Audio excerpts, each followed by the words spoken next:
Hello, everyone. So before we get started, Third Place Books would like to acknowledge that we are on the unceded ancestral land of the first people of Seattle, the Duwamish people, past and present, and honor with gratitude the Duwamish people and the land itself. So hello, welcome to our virtual event space. My name is Allie. I am your host for the evening. You might recognize me from our Lake Forest Park location. I am so excited to be introducing 5 incredible graphic novelists this evening. But before we get into the good stuff, on behalf of all of us here at Third Place Books, I just want to quickly thank you all so much for tuning in. For those of you who may not know, we are an independent bookstore with 3 locations in the Seattle area.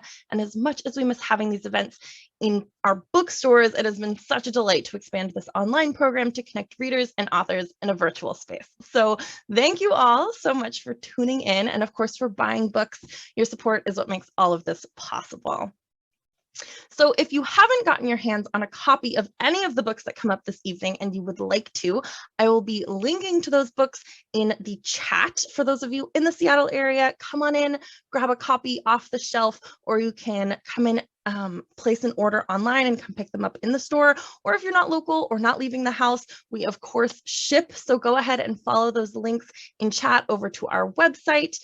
While you're over on our website, I definitely encourage you to check out some of our other upcoming events. We have an exciting roster coming up in the new year, including some in-person events, which is very exciting. If you'd like to stay in touch with our community, you can sign up for our newsletter. It's a weekly update about events, exciting releases, our online book clubs, and of course, follow us on any of the major social media platforms. We are at Third Place Books for the quickest updates and recommendations. So we are here tonight for about an hour, and towards the end, we will be taking questions. So if you have any questions, which we very much hope that you do, we love hearing from you guys always. Go ahead and leave those in the Q&A box, which should be either at the top or bottom of your screen. It is different than the chat box, which is great for virtual applause and connecting with each other. I absolutely invite you to share where you're tuning in from in the chat. But when it comes time for questions, do make sure those end up in the Q&A so we can most easily find them. While you're in our chat and question spaces, I want to remind you to please lead with kindness and refrain from any inappropriate behavior or harassment. And finally, should any technical issues arise, which can happen in the world of Zoom, we will work as quickly as we can to resolve them. And we appreciate so much your patience and understanding. So, all right, I think now is the time for us to settle in, because without further ado, I am so pleased to welcome Maggie P Chang, author and illustrator of the Geraldine Pu series. She has taught at LaGuardia Arts High School and co-founded 2 education nonprofits, which continue to serve thousands of students. Our next guest is Mika Song, the author and illustrator of Donut Feed the Squirrels, which was nominated for an Eisner Award. She received the Portfolio Award for the Society of Children's Book Writers and Illustrators, and she's illustrated several books for other authors, including A Friend for Henry by Jen Bailey, which received the Schneider Family Honor from the American Library Association. Oh my goodness, I'm seeing in the comments, Chicago, New York, welcome everyone. So our next award-winning dynamic duo is Dan Abdo and Jason Patterson, authors of the Blueberry and Pancakes series and Barb, the Last Berzerker, and co-creators of the animated comedy series Rocket Monkeys. They have developed numerous animated campaigns, network TV and web series, and critically acclaimed commercial work. They have set up properties at 20th Century Fox, Disney, and Nickelodeon, as well as a feature animated film through Paramount Pictures. Moderating our event tonight, we have the wonderful Tory Sharp, author and illustrator of the best-selling graphic memoir, Just Pretend. She is a Seattle-based author and illustrator and a swing and blues dancer. So thank you all, authors, so much for being here. I'm going to go ahead and pass the stage off to you. So hello, everyone. Hey. Welcome. Hi. Thanks for joining us. So I think first, each of us is going to take a moment to talk about the books that we have out right now. I'm just going to go in alphabetical order.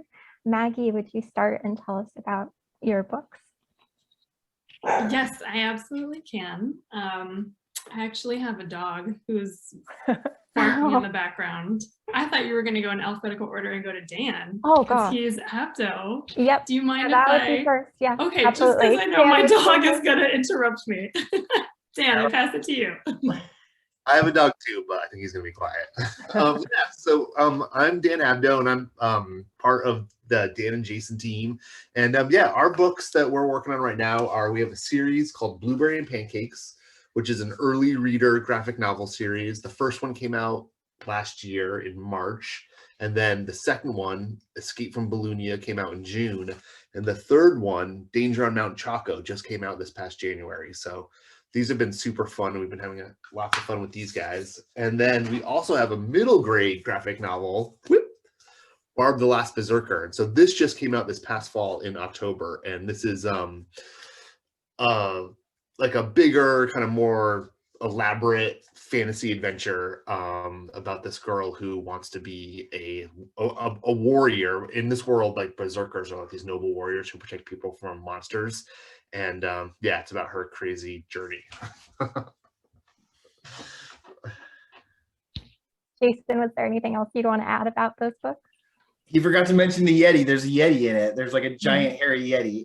But other than that, that was great. Awesome job, Dan. Thank you. I should have let you do Barb. I just was like, kept going.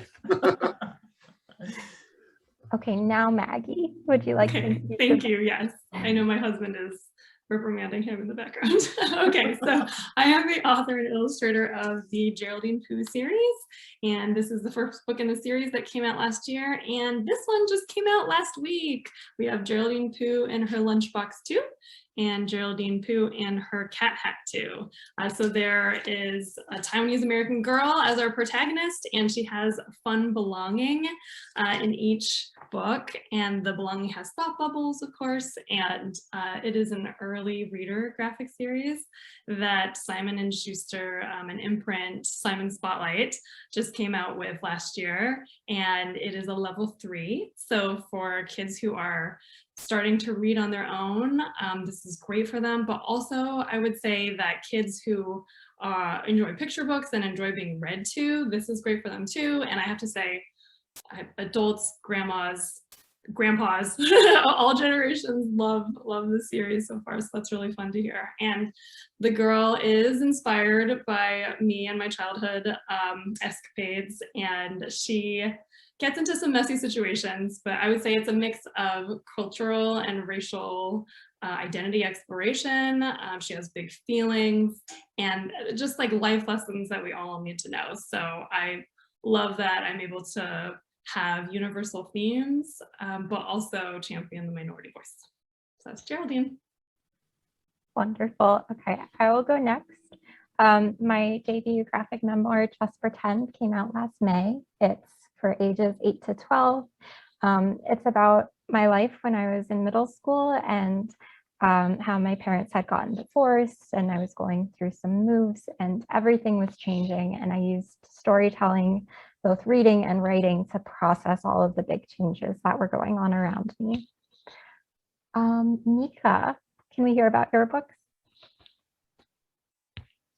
Yeah, so right now I'm working on a series of early readers, and the first in the series is Donut Feed the Squirrels, and that came out 2 years ago.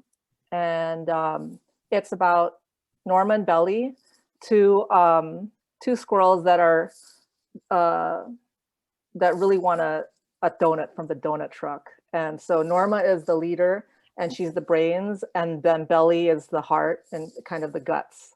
That's how I like to explain it. And then the second book in the series is Apple of My Pie, and they're both graphic novels.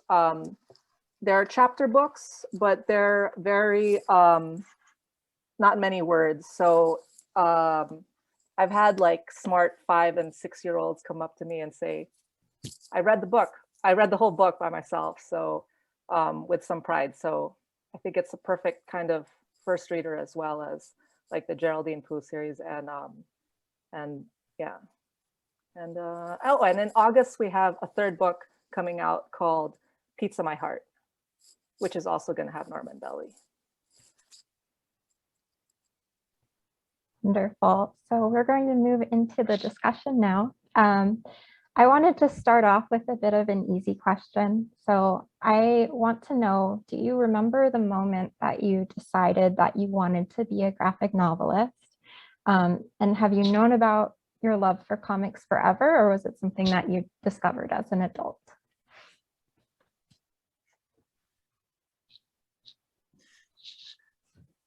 Yeah, Yeah, so I start talking right away, right? Wait, what? Ah, no, we already messed it up. Okay, let's start over. Yeah, so I mean, I can jump in. It's like I've always loved comic books. It's like comic books have been a huge part of my life, like ever since I was a kid. And it's actually kind of how Jason and I met, is that we were both like drawing comics in the back of the art room when we were in high school. And it's like that kind of love of drawing in comics kind of took me and Jason into animation, and like we spent a long time working in animation, and part of that was like pitching stories and coming and like trying to come up with ideas. And in animation you need like a huge group of people. It's like a real effort to get something made, and finally we were just like, we're just going to make this thing, not ask for permission, not pitch it, just make it. And we made a comic, and it was like this totally freeing, amazing experience. Does that sound right, Jason? Yeah, I think the part about maybe comics are easier than animation, we were totally wrong about that, because books are really hard. But you know, the grass is always greener. And like Dan said, we've loved, I mean, comics are, you know, we had a hard time reading, so it was great to get lost in pictures and then slowly decode all the words later. But yeah, comics are amazing. They're so great. I also have always loved comics, and I didn't think that I was going to be creating like comics and graphic novels when I was started with children's books. I actually thought I was going to be doing picture books, and I have kind of like an early version of this series that is more in picture book form that no one will ever see. And I think that my brain just naturally thinks in like an animated form. Like I see different panels and I hear sound effects, and I think there's also an element of fun. Not that picture books can't be fun, but there's an element of fun with graphic novels and comics that I just like could not escape. And they're all the rage right now, and I'm really about creating something that kids love, and they seem to love this genre. So it felt like a quick transition to pivot to graphic novels. And I will say, I don't know what I was thinking, but I thought maybe it would be a little easier. But yes, I agree. I was like, oh, there's so many pictures on one page. What was I thinking? So it's quite complicated.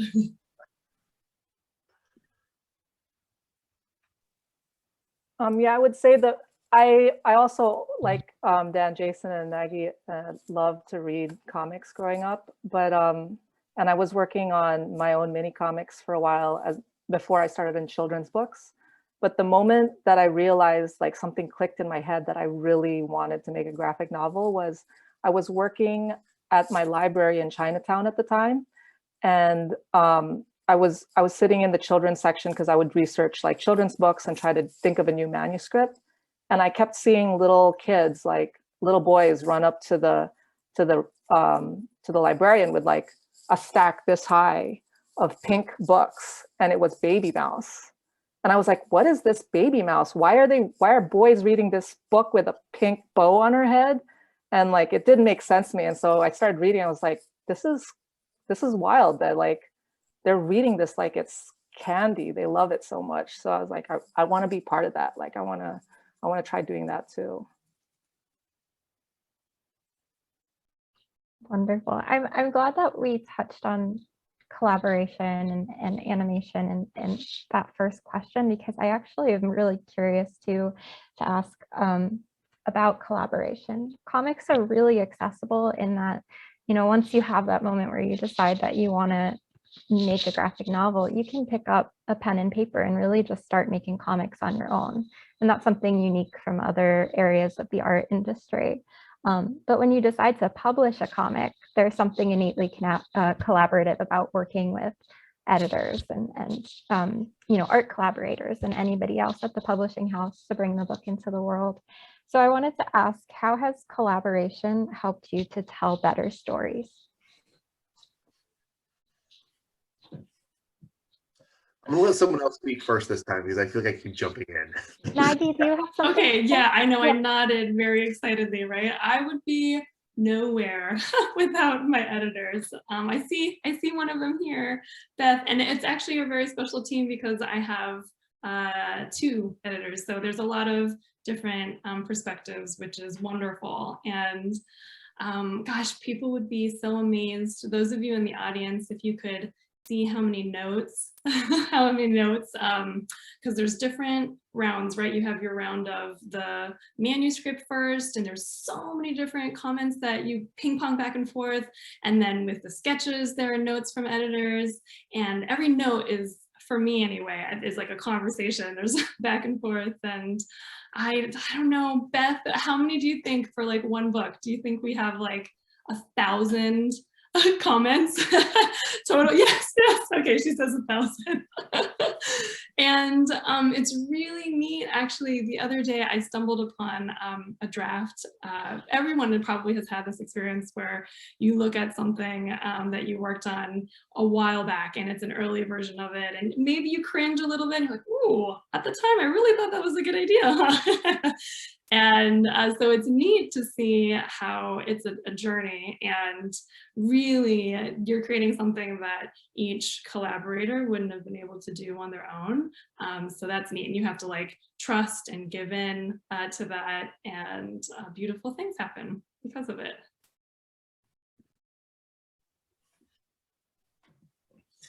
Yeah. I mean, Dan and I, we've been collaborating. Like, collaboration is a huge part of our creative process, and it's like the idea is something that bounces around between our brains and our editors' brains, our agents' brains. We're always like pitching ideas. Like, how does this sound? Is this cool? And I feel like that's really creatively helpful. And I feel like maybe some people feel like they just have to be in a tower, you know, up in a castle, and they just make their comic and they come out and it's done. But it's really this huge process. And and like you said, it's like earlier versions, you don't even recognize them. It's like this weird evolution of the idea. And that's part of the fun, I think, is you start making a comic and you don't know what it's going to look like when it's on a bookshelf, you know, like it's kind of like you're starting on this adventure, which is really cool. And it takes a lot of people. Yeah, totally. I think it's kind of nice too, where it's like you have an idea of what you're going to make, right? But then it's like Jason and I are bouncing stuff off each other. And then, you know, we're working with a fantastic editor, Alex Liu at First Second on Blueberry and Pancakes. And then an amazing editor, Kendra Levine at Simon & Schuster. And it's like, it's almost like these big writers' rooms where it's like they're bringing in ideas and it's changing the product, right? And then the thing that comes out at the end, it's like better and bigger than you ever could have imagined. It's this like other thing that you couldn't have made on your own, you know? It's like, it's alchemy. It's awesome. It's so cool.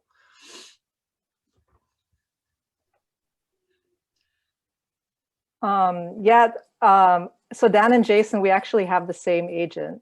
And that's like one of the first people that I collaborated with when I was working on when I work on my picture books. And the Don't Feed the Squirrels was actually a children's book that we were working on together. And then it got shelved for a year and I kind of forgot about it and moved on to other things. And then she pitched it one day when she ran into somebody that was making graphic novels. So she told me later, she's like, oh, so we were gonna pitch a graphic novel of the squirrel book. And I was like, oh, that's a great idea. That'll totally work. So yeah, the editor helped me a lot with shaping it into a chapter book. And I'd never done a chapter book before. So it was really interesting. Like, I hadn't even put in any chapters into it. I had broken it up into chapters, but I never put in the chapter header. And again, my agent was like, I don't see chapter headers. And I was like, yeah, but there's chapters. It's broken up into chapters. You know, but it has to say chapter 1 and chapter 2. And I was like, really? It's kind of late. They already have. She's like, it's really important. And so we put them in. And it's just like all like 100 little things like that of everybody just being like, should the squirrel get completely battered and fried? I don't know. Like it might be a little, and then like a month later coming back like, yeah, you were right. Like we're not going to do that. So yeah. Yeah, so you were Erica, saying, Mika, about, oh, sorry, go ahead, Dan. well, I was just going to say that Erica Silverman, our agent, she's amazing, and she was also integral in us. Like when we were first coming up with the blueberry and pancakes, it was originally just going to be about this frog and this bunny, and we had this idea where they were going to meet this old sick worm in the hospital. And she was like, I'm not sure if like seeing an old sick worm in the hospital is really going to be like that much fun. But they were like, oh, this worm, he'll be part of the gang. And it totally changed into this new thing. But yeah, Erica's the best. She's brilliant. It does. It frees you up creatively, like frying and battering a squirrel is hilarious. But then if you think about your audience, which the author doesn't always think about, right? You're kind of like creatively just kind of like, hey, this would be funny. And then you take a few days or, a step back and you're like, this isn't funny. This is terrible. So it's like a safety. It's like I don't know. I was wondering, so you've mentioned that, earlier versions of your books or earlier ideas, you look back and you say, why did I think that was a good idea? Like, how did I ever think that would kind of make it into the final book or whatever? But then, there are so many ideas that we have that are wonderful and that we cultivate and that have turned into the books that are on the shelves now. So I wanted to know, when you have an idea for a story, how do you know that it'll make a great book? We talked about, having sounding boards with the people that we're working with, but is there anything else, any kind of litmus that you test your ideas against, or is it something that totally just comes down to taste?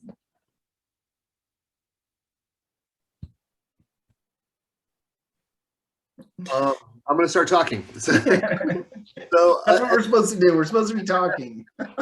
I think it's like, so Jason and I, we are bouncing ideas off each other all day long, right? And it's like, and one thing that we are really like to do is we like to like crack each other up and crack jokes and goof around. And it's like, I feel like when you're in that mode of just like talking and having fun, you're like, this is the best idea ever. It's like everything is a brilliant idea. But then you got to take that thing and you got to like see if it's got legs. You got to put it on a piece of paper and start drawing and start seeing how it works. And then it's like, and I actually think Instagram and putting stuff up online is a good way of just kind of like, it's like going to the gym and trying stuff out and seeing if things actually, if it is a good idea or not, but it's really like in the practice of like, I think putting pages together and like doing little strips and like seeing if these characters have that like spark where you see if like something's really going to turn into a bigger story.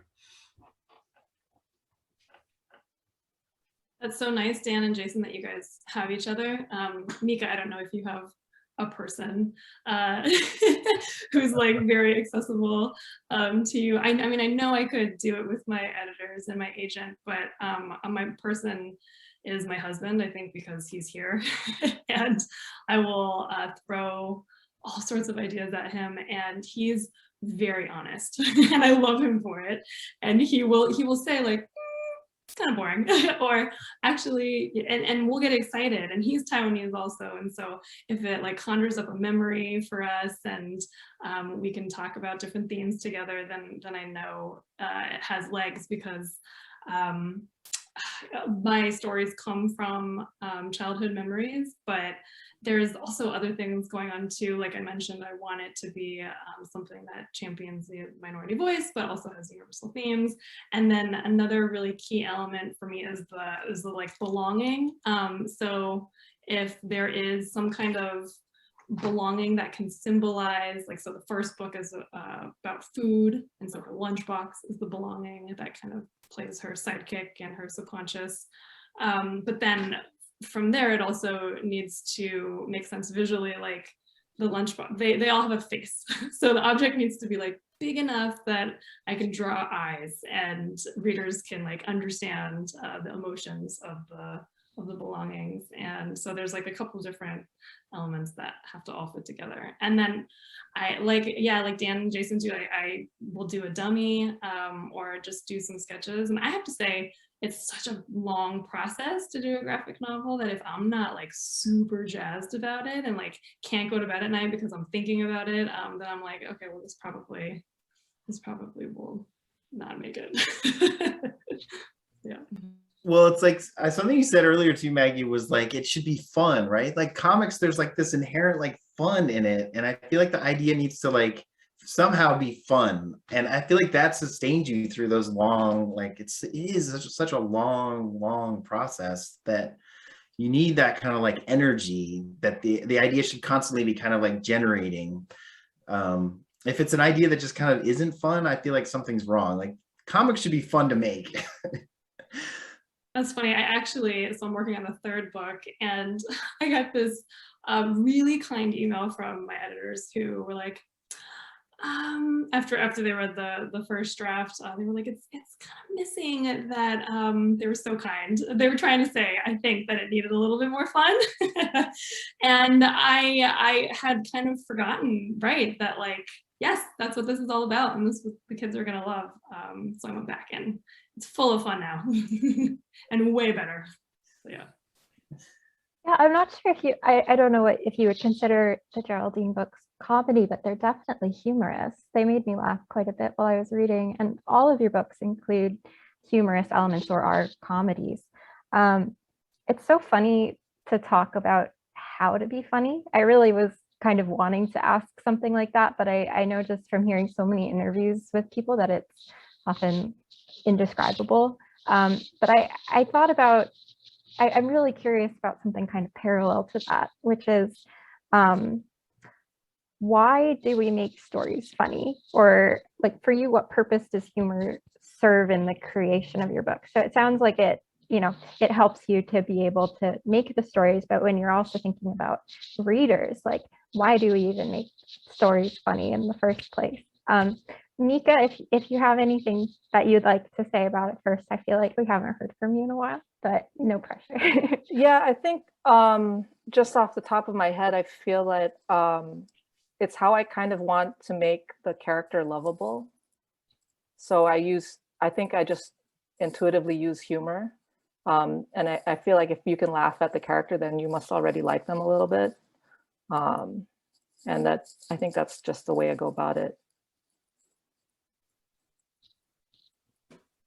Yeah, totally. It's funny. It's like Barb is actually it's totally a comedy and it's adventure and it's super silly and there's like lots of action and like gross out humor in it. But like at its heart, it is kind of about like grief. It's kind of about this girl who's been separated from her mom. And it's like, I think that you need to have like just in life, it's like laughing and comedy is the way that you like move through these hard things that you experience. And I think kids experience that stuff like on as a profound level as we do as grown-ups. And like, so for them to also have that release to laugh and, have fun while kind of, seeing a character who might be going through some harder things that they also are going through can be, I think, positive and good, Yeah, it's like I think the heart of comedy is kind of sadness, maybe. I don't know. I'm thinking about like those old Charlie Chaplin silent movies where he's starving to death and he's on a boat and the boat's rocking and he can't afford soup, right? And the little bowl of soup keeps sliding away from him as he's trying to get it. And then he eventually was like eating a shoe or something. And it's like, it's really, really funny. But if you take one step back, you're like, this guy is like an immigrant. He's starving. He's on a boat. It's like there are all these awful, sad things going on in this guy. And he's just trying to get some soup. And yet we're laughing, And I think, I don't know. It's like if you can't cry, you have to laugh. It's like a great, I don't know. It is. And I think people that want to make someone else laugh also want to be liked in some way too. I mean, I remember like trying to crack people up as a kid in school and you want that attention. You want that connection to people. I think it's also a really powerful connection.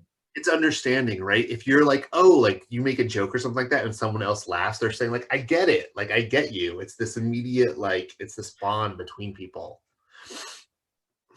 I totally feel what you guys are saying. The sadness piece, especially too, because I think I was mentioning the belongings that she has that add an element of fun. Before I had that in there, I mean, in this first book, there's a kid at school who, you know, makes fun of the smell of her lunch, and we're talking about like lunchroom bullies here, and that's sad. And in this book, there's her thinking her hair is boring, and she, you know, looks in magazines and doesn't really see anyone like her, and there are these identity things that I think are very real for kids and very relatable. And I remember as I was creating the first draft, just thinking like, this is just so sad. And who really wants to read more sad things when they're going through sad things?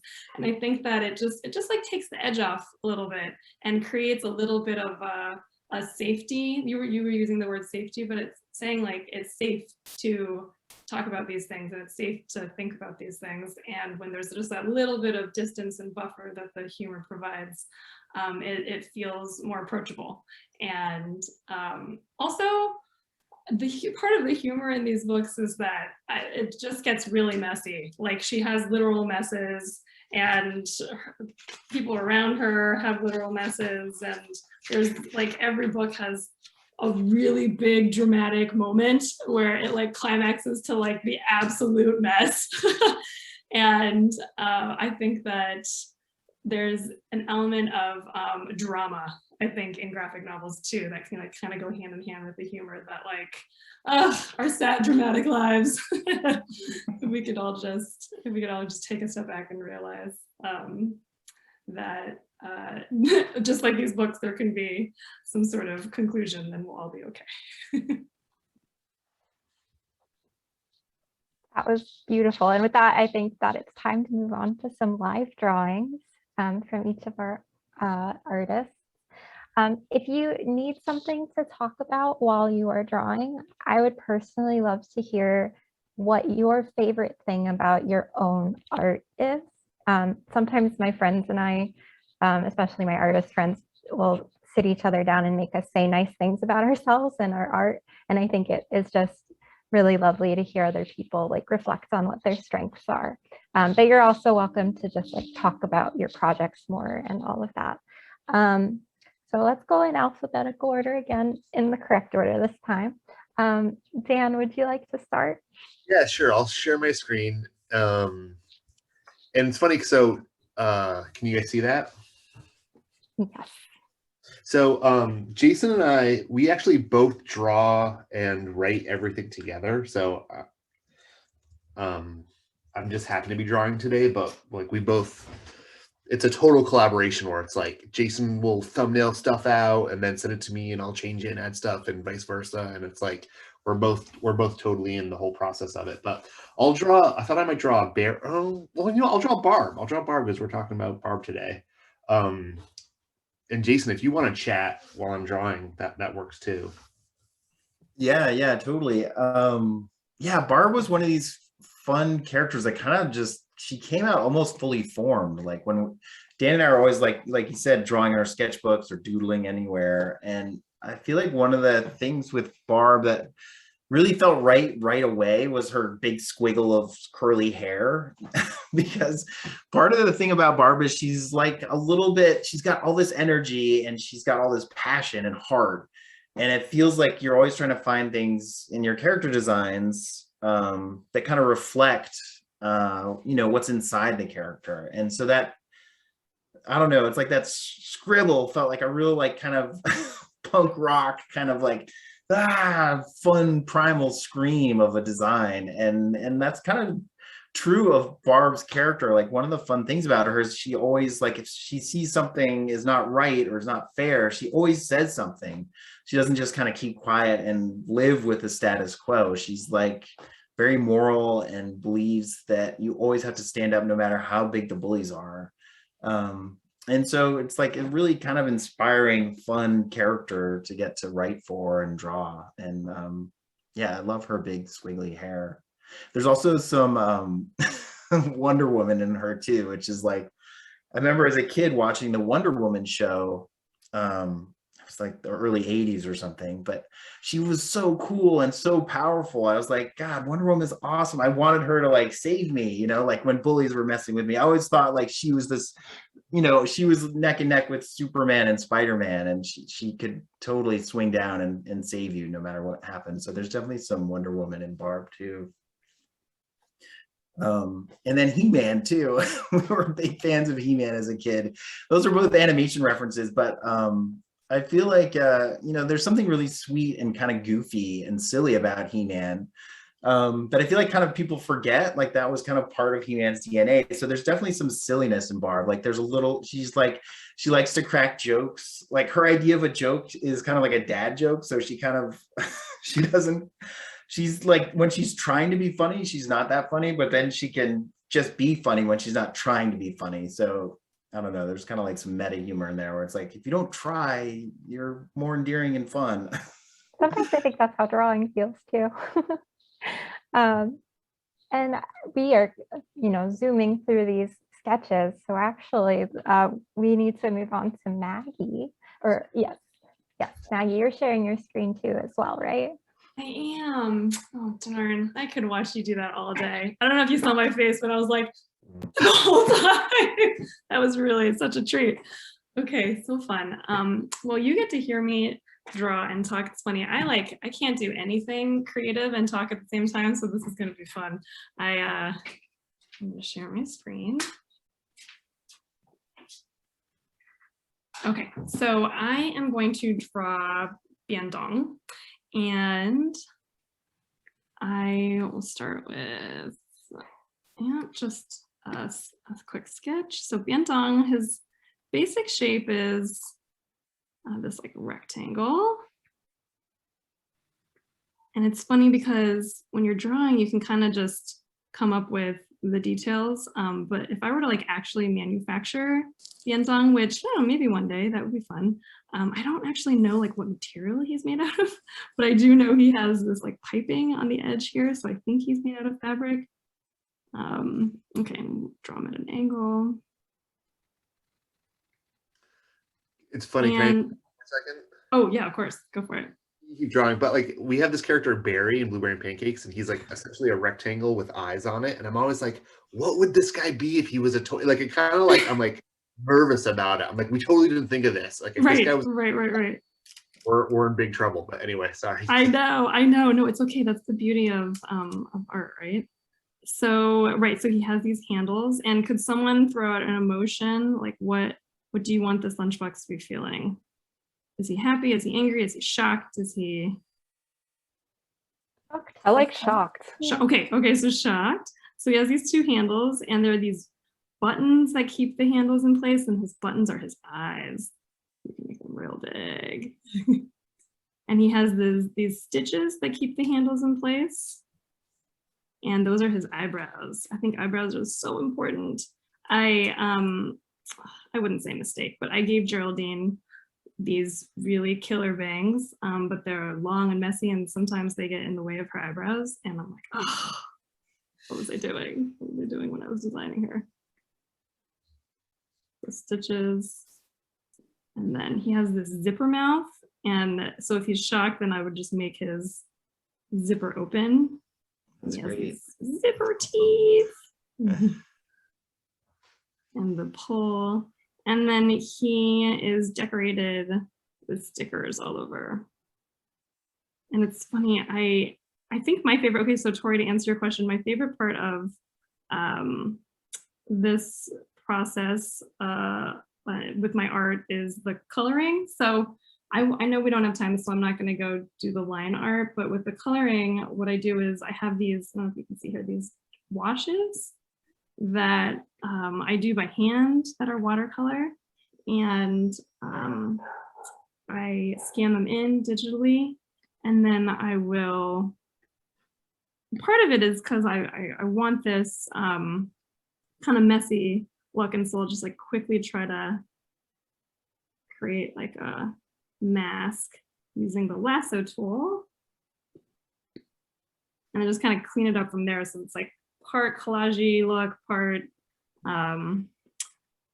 hand done line work. And That's awesome. I love it. I love yeah, how much texture that adds to it. Makes it feel like Right. it was drawn right on the page. right. And sometimes what I'll do is I'll find these happy accents where I'll see like, oh, in that watercolor, there's a big like splatter texture, and that happens to be perfect for like what's happening in the shadows or what's happening in the mess. And so it's fun to see what just happens to land when I like transfer the watercolor layers in here. And I have to say, for the life of me, I drew Biandang like so many times, and I could never remember what color stickers were where. And I always had to like go back and reference. And even to the very end, I would catch like, oh, I messed up. All of a sudden the stickers got like swapped. And I'd like go back and clean it up. But that is a peek into my process of drawing Biandang. Wonderful. Thank you so much for sharing. We are going to move on to Jason next, if you'd like to show us a drawing. Sure. I could draw pork chops. Pork chop. I don't know why I made it plural.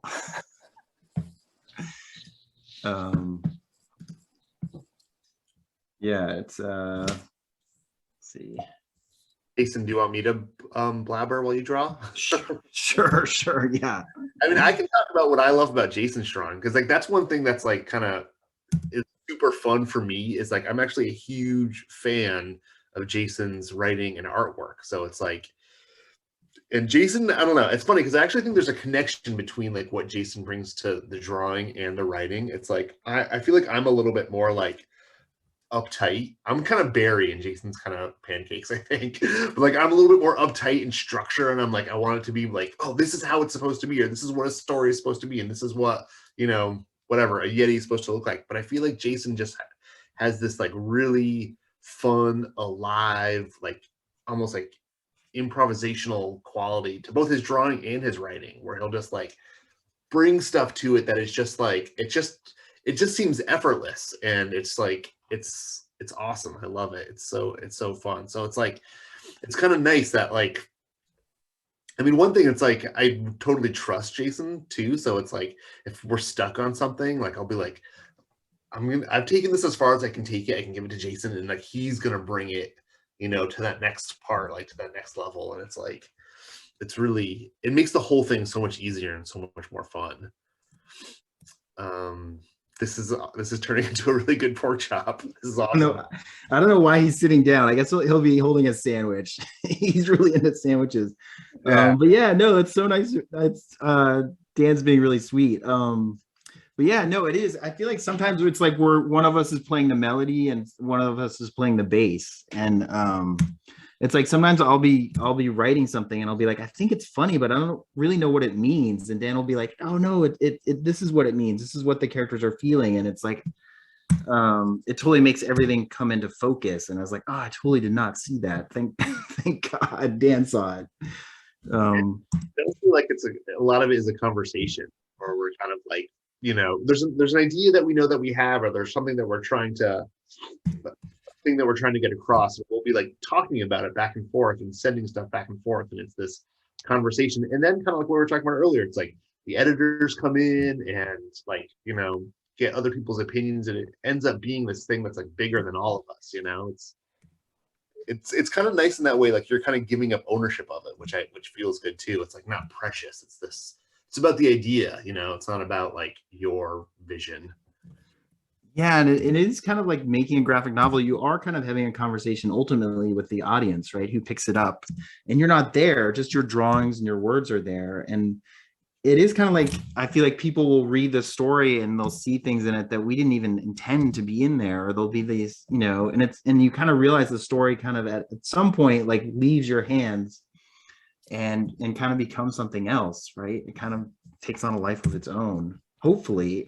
Yeah, I feel like that's when it's really working, when you're like, oh no, it's like this is what the story needs to be like. It's telling you where to go with it. Dude, this is great. It looks so good. Wonderful.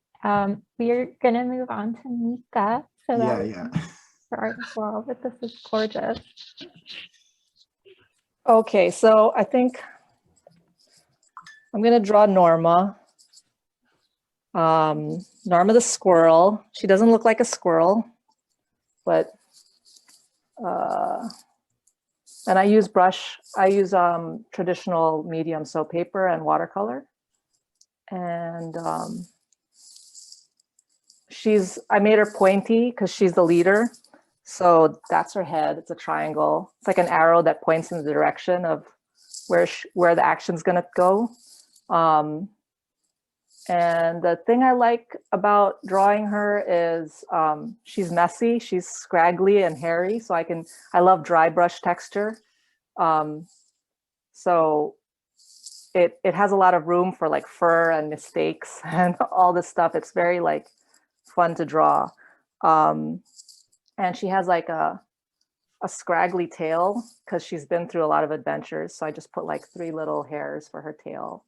And That's then amazing. That is so amazing, Mika. It's awesome. thank you. And then yeah, and then eyebrows, like Maggie said, I like to give her bushy eyebrows. I don't know. It's fun for me. And then yeah, and then just like stick arms, stick legs, and yeah, that's her looking off at like, I don't know, a donut truck or something. That's amazing. But yeah, So I feel like every single line you made was perfect. That's incredible. thank you. And I put a little shadow. Sometimes I forget, but there you go.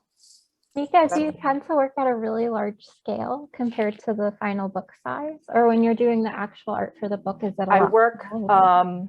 0.75% bigger than the real book size. And that's just because of like the way I divided my papers. Like I didn't want to do math, so it turned out that way. But yeah, it's kind of arbitrary. I love that. The first comics that I worked on, it was like, well, whatever fits inside an 8.5 by 11 paper that is at least the size of the book. That's what it's going to be. Yeah, it's your world. It's like it's the size of your apartment or your house. Wonderful. Thank you so much for the demo. Yeah. Okay. I believe Allie is going to jump back in. Hello. Hello, everyone. I'm back. So we are going to go ahead and take some audience questions. So if you all have questions, now is the time. Throw them in the Q&A. We always, always, always love to hear from you. So we're going to start with, and if I am mispronouncing your name, my huge apologies. But we're going to start with Sheeran. Has a question, and it is, I am so inspired by your creative talents. Same. How long is your process for completing one book?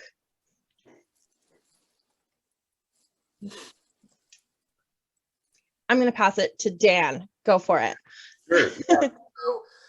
So it's sometimes it's a little bit hard for us to gauge because we're always working on more than one thing at a time. But I think it's about 4 months for us to do a book from beginning to finish, and it's almost like the way that we're doing it now. It's like 4 weeks for every part. So we kind of spend like 4 weeks outlining it and writing it, and then 4 weeks thumbing it, and then 4 weeks inking it, and then 4 weeks coloring it, and like adding like the beauty pass. So yeah, that's working at a pretty fast clip, like when we're really jamming on stuff. But that's kind of what we try to do. Wow. That's very fast Very by all and any standards. But there's 2 of them. But there's 2 of us. True. So it's like I feel like sometimes we're really lucky because we're like, oh my god, we have to get this done, and we're like, okay, we can do 3 pages a day. Wait, that's 6 pages a day. So it's like it does help that there's 2 of us. I'm definitely not that fast. There's only one of me, and I constantly wish there was 2 of me. But yeah, it is hard to say. I think, like you said, because you're working on different books at the same time. And also, I would say that the first book took a lot longer. And then I think, there were a lot of things in her world that was figured out. I knew what the other characters looked like. I knew what the font was going to be and how big the font was going to be. So I knew the spacing layout, just lots of little things that, you have to decide in like the first book. I don't know if you guys felt that way, but the second definitely was faster. Not that much faster, but faster. What about you, Mika? I get a year to do one of the Norma and Bellies, and I basically just try to. The writing takes so long, so I keep pushing everything back in that year. At first, it starts out in neat little chunks, and then it's like the writing part gets like longer and longer, and then it's like whatever's left over is to do the rest of it. So. And what about you, Tori? Oh, goodness. So I think Just Pretend took a year and a half or so from the time I decided to make the book to the time it was done. This time we're having a bit of a longer production schedule because I am a disabled person and my disability is episodic. So we wanted to add more time into it in case I needed to course correct for that. But typically I think about 2 years for a book because they're pretty chunky. So we have another question. It is, were you always good at art or did you learn later in life? And let's start with Tori this time and we'll go backwards. I love this question because actually when I was in middle school and I got really into drawing, it was because I was really bad at it. It was the only thing no one expected me to be good at. And over time, I did find things that I was naturally pretty good at with art, but it wasn't the reason that I wanted to. I was much better at, for instance, like drawing straight from a photograph. I could like copy a likeness of a person without really having to learn that skill. Like it was just something that I could do. But cartooning, it came very slowly to me. Yeah, I'll jump in. I think being good at art is it's such a weird thing. It's something I want to draw really good. I want it really great. I don't know. And I feel like this is something that's hit me recently is it's like, well, this is kind of how I draw. And I guess this is just going to be the way I draw. And I think Dan and I both came to the same conclusion where we're like trying to draw something a certain way. And then we're just going to draw the way we draw stuff. One, you have to do so many drawings. So if you're drawing something that doesn't feel super comfortable, it's just going to take forever. And then the other, I think, is like middle age, where so much of your life, you're trying to become somebody that you want to be. And then when you're in middle age, you're like, this is who I am. I'm stuck in this, little rowboat that's kind of leaky, but I'm going to make the most of it. And, you kind of accept it. And so it doesn't really matter if it's good or not. It just has to be how you like drawing is the definition, I think. I love that, Jason. I do feel like I came later in life to accepting all of the way that I draw and also the fact that I love to draw and that's what I wanted to do with my work, because I did always love art, and I think this idea of being good at art really maybe like weighed heavily on me, and I thought I like to draw, right, like cartoony things and not like still lifes. And it was when I was teaching children's book illustration, I really understood how forgiving the medium can be. And maybe it's because kids are like very imaginative and they can see 3 lines on the end of a triangle and be like, that's a tail. And so, yeah, I think later on in life anyway, I allowed myself to accept that I wanted to be an author illustrator. If you would have asked me when I was like 5, 6, what do you want to be when you grow up? That would have been my answer, but I never like let myself do it. So the answer is you should just follow your heart, whatever that looks like.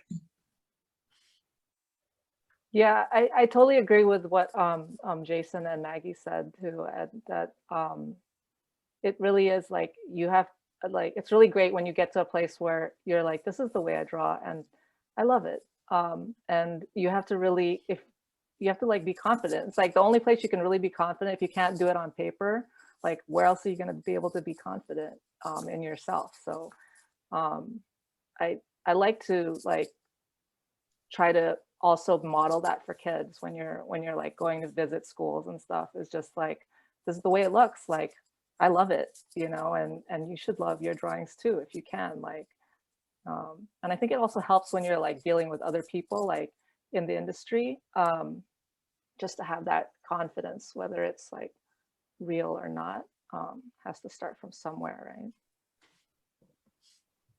Yeah, no, I feel like everything you guys are saying is all like 100% spot on. It's like, and drawing was something like that I loved to do when I was a kid. Cartoons were something that I really cared about when I was a kid. And kind of to what Maggie was saying too, it's like that did, as you grow up, it's like you get so wrapped up in your identity that it does become some pressure. It's almost something to carry, you know. But it's funny, it's like writing is something that I came to later in life. And it's like that. It's like I always loved to draw, and I always knew that drawing was something that I had to do, but like writing became this thing that was really, really important for me, you know, as we got further into this creative career. And it's something that brings me tons of joy now. I love it so much. So we are just about at the end of our night together. So my last question is, what is on the horizon? What should we keep an eye out for from each of you? If you're allowed to tell us, of course. Let's just go for it. Sure, we've got Barb Book 2 is coming out in June. So definitely check it out. It's pretty awesome. This was like a really hard one to get out for some reason. It was like a crazy schedule. Like that schedule that Dan was talking about totally gave me like post-traumatic flashbacks of late nights and like crazy deadlines, but it's awesome. It's been so much fun to write for Barb and Pork Chop again, and I feel like I think everyone's going to get a big kick out of it. I think it's pretty awesome. There was such a cliffhanger at the end of Barb Book 1, and I like can't wait to see what happens. This one has a cliffhanger too, unfortunately, but it answers some questions and asks more. Yeah. But yeah.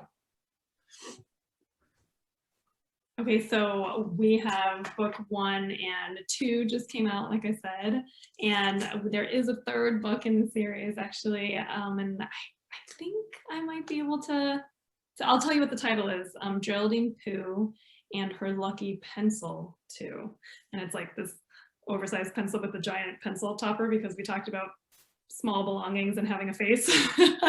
Like, how are we going to show how this pencil feels?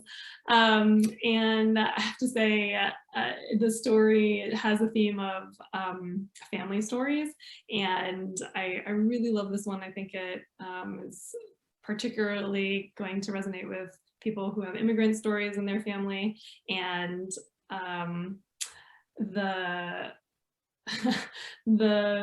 other, messy part of this third book is that she procrastinates when she's trying to write her story and she can't come up with the ideas, and she, like, instead of writing her story, she decides to go eat some chips and makes a mess. And anyhow, I am going to try really hard not to do that when I'm working on book 3.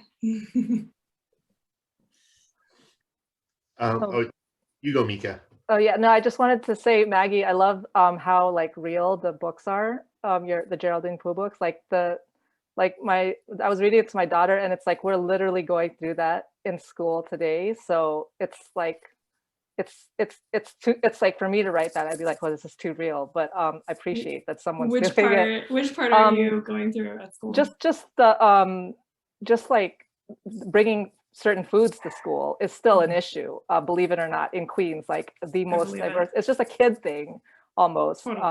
I don't know what it is actually, it's beyond me, but I'm like it's so upsetting to me. And I feel like it's not that upsetting to her, but it's happening to her. So I appreciate it.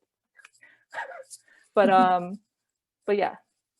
I forgot what we were talking about. What's on the horizon for you, Mika? Oh yes, Pizza My Heart, the third Don't It Feed the Squirrels Norman Belly book. And I don't have a cover, but it's pretty awesome. Nice. And so we've got Barb the Ghost Blade, which is the next Barb book, and then we also have the 4th volume of Blueberry and Pancakes, which I have the proofs for right here, which is Blueberry and Pancakes Enter the Underground Throwdown. So this is going to be another wacky, crazy, fun blueberry pancake story, where this one's kind of about like how it's okay, like they're a good group of friends, but Blue has another group of friends, and it's okay to have more than one group of friends, which can be a little bit tricky for kids. So yeah, this one's pretty fun too. Wonderful. I have another book coming out in a couple of years, but we haven't announced the title or many details about it. I will say it's fiction and that I'm really excited to be writing a queer and neurodivergent protagonist to reflect my own experiences. And the kids are very interested in comedy and becoming comedians. So it centers around that. Cool, that sounds awesome. I'm so excited. This is going to be so much fun. We've got some great books coming out in the next few months / years. Can't wait. We are about at our evening, so it's about time we call it a night. I'm just going to take this last minute to say a huge, huge thank you to all of you for joining us. For anyone who would like to get your hands on copies of any of the books that have come up this evening, I'm going to go ahead and relink them in chat, so you don't have to be scrolling. So there are those. Go ahead and follow those links over to the website. Of course, audience, let us know what you thought of this event in person or on social media. We love to hear from you. Authors, huge, huge thank you for coming and for sharing this with us. It has been an absolute delight. Does anybody have any last things they'd like to say before we wave goodbye? Just thank you so much. This was amazing, and we just are so honored to be included in this group of authors and artists. And yeah, it's just a total blast. Yeah, you guys are super inspiring. Thank you so much for sharing the stage with us and making awesome art. Same. Yeah, thank you. And thank you, Third Place Books, for, gosh, the fact that you're standing through the past few years and hosting awesome events. Thanks for being creative and figuring out how to do this. And Tori, for your thoughtful questions. It's been such a pleasure. You guys Thank are also everyone. awesome. Yeah, it's a joy. It's been a joy. So shall we let the awkward waving commence? Yeah. Good night, everyone. Bye. Good night.